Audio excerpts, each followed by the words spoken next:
Hoy se suponía que sería nuestra luna de miel. Pero justo cuando terminamos de empacar y estábamos por salir, mi esposo hizo algo impactante, rompió mi pasaporte justo frente a mí. Su expresión arrogante me irritó. En realidad, nunca quise hacer este viaje con él. Yo había planeado ir con mi mamá antes de casarnos. Sentía cierta tensión, pero no tenía idea de qué tan profundos eran los problemas entre mi esposo y su madre. Nunca había oído hablar de una suegra que se adueñara de la luna de miel de alguien, al menos no en mi círculo de amigas. Estaba en shock, enojada y asustada por la situación. Mientras mi esposo seguía cortando mi pasaporte con unas tijeras, miré a mi suegra, que sonreía, y supe que tenía que escapar cuanto antes. No lo esperaba, pero tenía pruebas que podrían desenmascararlos. Me llamo Sara, tengo 29 años y he trabajado durante 7. Hace poco, mi novio de 4 años me propuso matrimonio, y empezamos a planear la boda y la luna de miel. Conocí a mi esposo en el trabajo. Él ya era un empleado senior cuando yo apenas empezaba. Siempre me apoyó cuando me costaba adaptarme a las tareas nuevas. Antes de él, solo había salido con un compañero de clase, pero había algo en un hombre 5 años mayor. Me parecía confiable y maduro. Cuando me invitó a salir por primera vez, me emocioné muchísimo. Todavía conservo la figurita de delfín que compramos en el acuario ese día. Esa noche me dijo que buscaba una relación seria, con miras al matrimonio. Yo estaba encantada. Tuvimos muchas citas, y tiempo después me propuso matrimonio en el mismo acuario donde tuvimos nuestra primera salida. ¿De verdad puedo ser tan feliz?, pensé. Esa noche estaba tan emocionada que no pude dormir. Recuerdo perfectamente esa sensación de pura alegría, como si caminara entre las nubes. Poco después, fuimos a visitar a sus padres. Ahí fue cuando empecé a sentirme incómoda con la idea del matrimonio. Su papá fue amable, pero su mamá no parecía aprobarme. Incluso comentó que su hijo podría haberse casado con alguien más impresionante que yo. Eso me llenó de dudas y ansiedad. Aún así, traté de ignorarlo, pensando que eran solo nervios previos a la boda, y seguimos con los preparativos. Durante las conversaciones sobre la vida matrimonial, tanto mi esposo como su madre asumieron que yo dejaría mi trabajo. Antes me parecía bien la idea, pero ahora no. A pesar de que mi suegra insistía en que renunciara, decidí seguir trabajando en la misma empresa, junto con mi esposo. También discutimos sobre cuándo registrar oficialmente el matrimonio. Él quería hacerlo antes, pero terminamos cediendo y lo hicimos poco después. Aunque el trámite fue rutinario, el saber que ya éramos oficialmente esposos me llenó de felicidad. En cuanto a la boda, habíamos hablado de hacer algo pequeño e íntimo. Pero mi suegra prácticamente se adueñó de toda la planeación, insistiendo en una celebración grande y lujosa, muy distinta a lo que yo quería. No solo impuso la lista de invitados, también opinó sobre cada detalle, el programa, la decoración y la comida. Al final, la boda resultó mucho más extravagante y cara de lo que habíamos planeado, y terminamos pagando los costos extra. Después de la boda, esperaba poder mantener cierta distancia de mi suegra, pero mi esposo insistió en que viviéramos con ella. Canceló el contrato de nuestro nuevo departamento sin siquiera consultarme. Me sentí en shock y completamente ignorada. El estrés de la boda y ahora la convivencia forzada con mi suegra aumentaban mi ansiedad. Aún así, me consolaba pensar en nuestra luna de miel en el extranjero, un destino soñado que siempre había querido visitar. Sin embargo, el comportamiento sospechoso de mi esposo, y el hecho de que después del viaje volveríamos a vivir con su madre, me daban muy mala espina. Para colmo, él no estaba haciendo nada útil en la planeación del viaje, lo que aumentaba mi preocupación. Quedaba claro que mi esposo había tomado el control total de la reserva de los vuelos y los hoteles para tu luna de miel, lo cual al principio parecía algo útil, considerando toda la emoción alrededor de la boda. Sin embargo, resultó ser una señal de algo mucho más impactante que estaba por venir. El día de la luna de miel, mientras te preparabas para tomar el vuelo, Edward soltó la bomba con total tranquilidad. Iría al viaje con su madre en lugar de contigo. Aquello fue confuso y devastador, sobre todo porque tú habías pagado todo, esperando disfrutar juntos su primer viaje como recién casados. Entonces, Edward rompió tu pasaporte, el mismo que le habías dado para mantenerlo a salvo, sin mostrar el menor respeto por tus planes o sentimientos. En ese momento, entendiste que nunca tuvo la intención de ir contigo. Para él, La luna de miel no era más que un pretexto para viajar con su madre. Cuando su suegra, perfectamente maquillada y sonriente, entró a la habitación, ambos se echaron a reír con satisfacción, felices de dejarte atrás. Esa revelación te hizo sentir asqueada.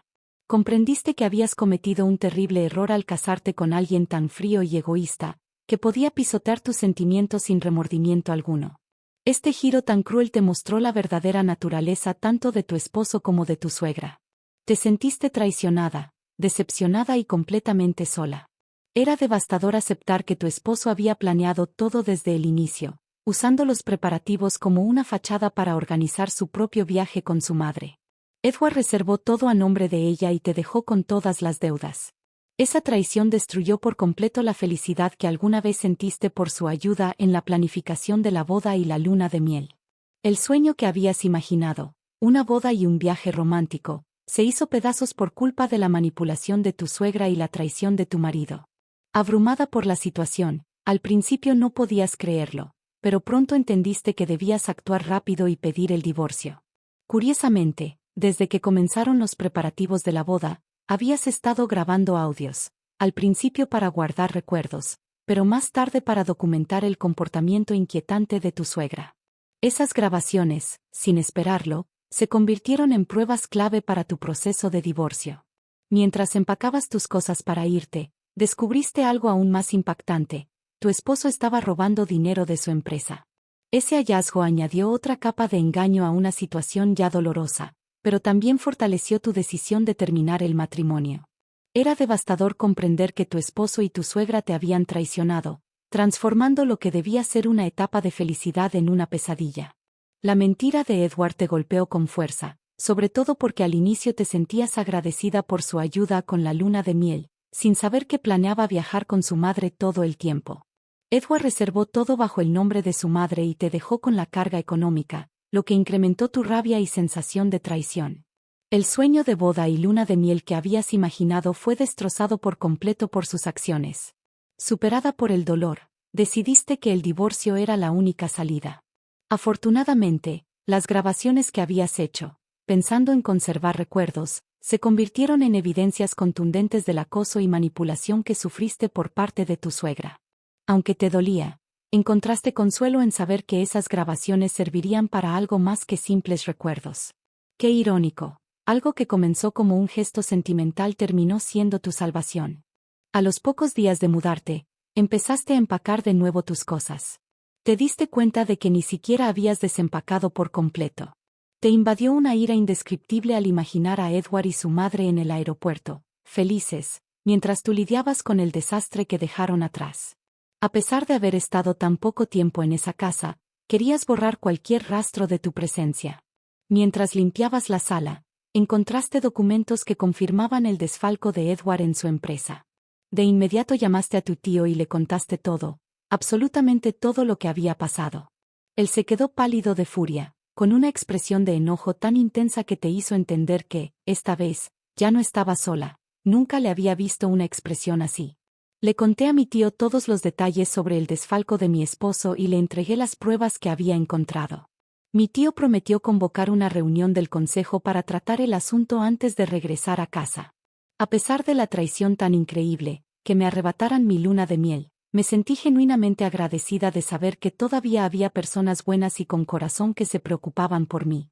Una semana después, cuando mi esposo y su madre regresaron de lo que se suponía sería nuestra luna de miel, yo ya había tomado medidas decisivas para enfrentar la situación y buscar apoyo en mi familia. Recibí una llamada de mi esposo, furioso porque no fui por ellos al aeropuerto ni limpié la casa como él había ordenado. Me gritó, exigiendo saber dónde estaba. Pero con el apoyo de mi tío y mis padres, ya había contratado a una excelente abogada especializada en divorcios, y el proceso estaba en marcha. Sin dejarlo hablar demasiado, le dije que ya no quería escuchar su voz ni la de su madre. Le pregunté por qué debía recoger a alguien de quien me estaba divorciando, y por qué tendría que seguir sus órdenes para limpiar. Se quedó callado un momento, pero enseguida volvió a gritar, lleno de rabia. Intentó hacerme sentir culpable, diciéndome que me había hecho un favor al casarse conmigo, y me amenazó diciendo que nadie más me querría si me divorciaba de él. Incluso tuvo el descaro de exigirme que regresara a su casa y les cocinara comida tradicional, porque estaban cansados de la comida extranjera. Su comportamiento tan irrespetuoso, sobre todo después de su plan del pasaporte y su viaje con su madre, me hizo comprender que nunca lo había conocido realmente. Después de reflexionar durante varios días, decidí hablar con mi abogada sobre el divorcio. Cuando se lo mencioné a Edward, se quedó en shock y se negó a aceptarlo, asegurando que jamás se divorciaría. Podía escuchar a su madre gritando al fondo, insultándome. Con calma, le informé que había reportado su desfalco a la empresa y que seguramente pronto lo contactarían. Le sugerí que consiguiera su propio abogado y colgué, sintiendo su pánico al otro lado de la línea. Ya no era mi problema. Siguió llamándome una y otra vez, así que simplemente bloqueé su número. Mi tío conocía las fechas de nuestra luna de miel, así que, apenas terminamos de hablar, la empresa citó a mi esposo para una reunión urgente basada en la evidencia que yo había entregado. Durante la junta, verificaron toda la información y confirmaron graves irregularidades en los pagos. El monto que Edward había robado resultó ser enorme. Frente a los directivos, mi esposo intentó defenderse inventando una historia en la que me culpaba a mí del desfalco. Pero mi tío intervino de inmediato, declarando con firmeza que yo jamás haría algo así. Dejaron claro que el responsable era él, junto con su madre, y que debían agradecer que la policía aún no estuviera involucrada. Al darse cuenta de la gravedad del asunto, y sabiendo que yo era familiar de la alta dirección, Edward bajó la cabeza derrotado. Ese mismo día fui a devolver los regalos de boda a mis compañeros de trabajo, ya que el matrimonio había terminado tan abruptamente. Sin embargo, nadie quiso aceptarlos. Me dijeron que los habían dado con buena voluntad y que debía quedármelos. Durante esa conversación, Edward se acercó, sorprendido al descubrir que yo tenía parentesco con la dirección de la empresa. Con tono suplicante, me pidió perdón y me rogó que convenciera a mi tío de no despedirlo y borrar los cargos. Sentí un profundo asco ante su descaro. Le respondí con firmeza que el divorcio era la única opción y que debía asumir las consecuencias de sus actos. Ignorando mis palabras, intentó aferrarse a mí frente a todos, hasta que mis colegas intervinieron y seguridad lo escoltó fuera del edificio. Fue despedido de inmediato, y la empresa inició un proceso legal para reclamar los daños. Después de eso, mi suegra trató de comunicarse varias veces con mi familia, seguramente para seguir manipulando. Pero, tras hablar con mi cuñado, su propio esposo, las llamadas cesaron. Él me confesó que al principio creyó que su esposa solo hacía un viaje nacional con sus amigas, y que incluso esperaba disfrutar una semana tranquila sin sus exigencias. Tiempo después, me pidió disculpas, admitiendo su error. Comprendiendo mi situación, me ayudó a empacar y me dijo que debía volver con mis padres. Aunque el momento fue emocionalmente difícil, me fui sabiendo que él era la única persona razonable en esa casa. Sentí vergüenza por cómo me habían robado la luna de miel, y llegué a considerar renunciar a mi trabajo. Pero mi tío y el director general arreglaron mi traslado a otra oficina, lo que me ayudó a mantener la mente ocupada y superar la situación. El proceso de divorcio fue rápido y sin obstáculos, gracias a mi abogada. Después supe que mi suegro también había participado en la organización de la boda y que mi esposo no tenía ahorros para pagar la pensión alimenticia. Su padre tuvo que vender la casa familiar, ya que los rumores sobre la boda cancelada y la luna de miel fallida se extendieron por el vecindario. Vivir allí se volvió insoportable. Mi suegra, incapaz de soportar las habladurías, se volvió más retraída, y mi suegro, agotado de su comportamiento, consideró el divorcio y pidió ayuda a mi misma abogada. Por mi parte, gracias a mi tío y al CEO, fui transferida a una sucursal con un ambiente cálido y solidario. Estoy inmensamente agradecida por su apoyo. Mi único pesar es no haber disfrutado el destino de luna de miel que habíamos planeado. Pero cuando todo se calme, espero hacer ese viaje sola, tranquila, libre y con el corazón en paz. Dejando atrás este doloroso capítulo de mi vida.